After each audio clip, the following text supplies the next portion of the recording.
All right, folks, we have yet another unboxing here. This is from Edifier, a company I've come to really like the products of. It's a Bluetooth headset, wireless headset, high-res audio wireless, LDAC. It's gray. It is promising 54 hours on a charge with automatic noise canceling on and 94 hours with it off and 50 minutes for a 10-hour charge. All right. See what it says here. And I've got a bee flying around here and I can't get rid of it. Kids leave the doors open, bees come in. Active noise cancellation, 40mm composite diaphragm driver, environmental noise cancellation, ambient sound mode, dual device connection, and foldable design.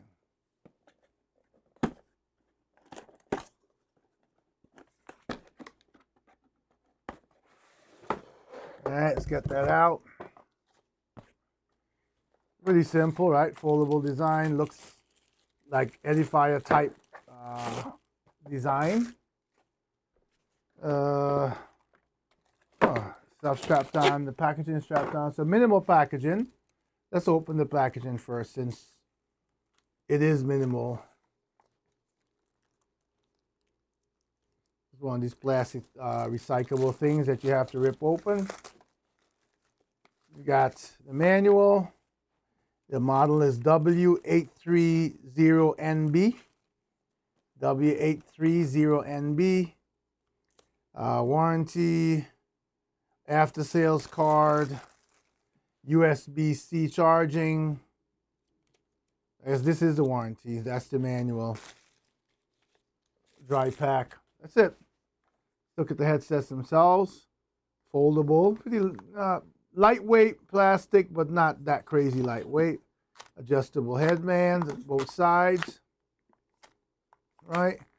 No indicators inside. Let's see if there's any indicators on the outside. Usually, sometimes they make it so small. Right, so it's in here. For those you can see, maybe not. The right and left indicators are in the headbands in here. So this is left, this is right. And on the right, there's just a mic on the left ear pad. On the right, there are all the controls. Volume, let me see if I can see both cameras to see it at the same time. Kind of hard, but let's try it this way. Volume, up, down, power button, and the USB-C charging port. Very soft ear pads, very soft headband. So not much to it. This is a USB-C to USB-A charging cable. So Edifier W830NB wireless over-ear headphones with active noise canceling. I will give them a good listen to the usual genre. I tried to keep the songs I listen to the same so that as I match up these under, I think this is $100 under $100 headphone category, I can do a fair comparison. When I'm done, I'll write the review, and you can click on the link below in the description to read the full review.